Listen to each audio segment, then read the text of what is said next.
Totoo ba ang kasabihan kapag si nanay ay masaya, masaya ang buong pamilya? Kapag si nanay naman ay stress sa budget at pera, damay ang lahat. Di ba kung yan ang problema nyo? Nako, ito na po ang 10 utos sa paghawak ng pera sa pamilya para hindi kayo ma-stress.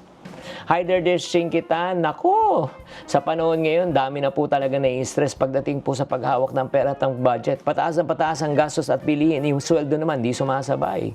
Kaya napakalaga itong 10 utos na kailangan nating iwasan.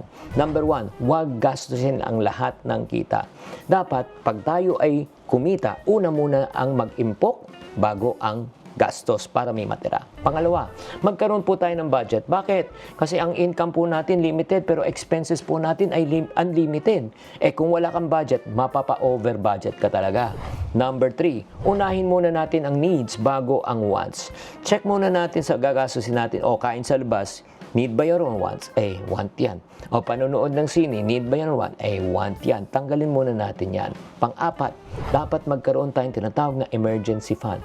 Bakit po? Just in case na may mangyaring emergency, meron tayong perang madudukot. Number 5, iwasan muna natin ang mga luho at pampapogi lang online. Hindi muna tayo makikipagkompetensya sa social media. Kahit tayo ay mahuli, okay lang. Basta, aanhin mo ang iyong iPhone kung wala ka namang iPhone. Number 6, turuan natin ang anak natin tungkol sa pera. Alam mo, ang pag-iimpok po at pagtatabi ng pera ay nag-uumpis habang sila ay maliit. Kung anong tinuro mo sila nung bata pa, yan ang hindi kanilang makakalimutan. Number 7, huwag itago ang problema sa pera.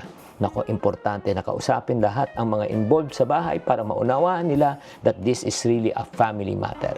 Number 8, maghanap ng extra income. Maliit man o malaki, dagdag pa rin ito ay makakatulong din. Number 9, protektahan po natin ang ating kalusugan.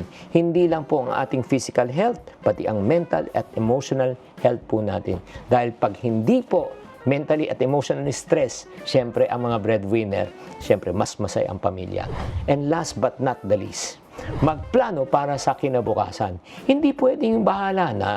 Kailangan may direksyon ang pera ng pamilya.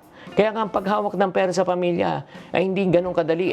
Kaya kailangan po may tamang diskarte. Ikaw, ano ang money lesson na natutunan mo sa iyong pamilya?